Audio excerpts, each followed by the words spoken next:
আল্লাহ না করুক, যদি আসেন তাহলে বলেন এই দেশে কি 16ই ডিসেম্বর হবে? এই দেশে কি পহেলা বৈশাখ হবে? এই দেশে কি 21শে ফেব্রুয়ারি হবে?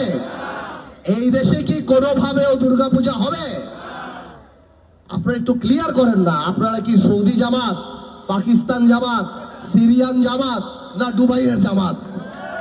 আমরা জানতে চাই আমাদের মা বোনেরা যে বিকালবেলায় হাঁটে, আমাদের যে সামাজিক কিছু টলারেন্স আছে, সহ্য ক্ষমতা, পাশের বাড়িতে গান বাজতেছে, একটা হলুদের অনুষ্ঠান, একটা এই একটা সেই, সেসব সামাজিক জিনিসপত্র কি আমরা করতে পারবো?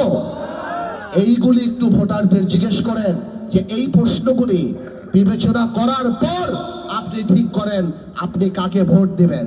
জান্নাতের টিকিট বেচার দিন শেষ। তরুণদের বাংলাদেশ, আবেগ নয় বিবেক দিয়েই আমরা নেতা নির্বাচিত করবো ইনশাআল্লাহ। সবাই ভালো থাকেন, আল্লাহ হাফেজ।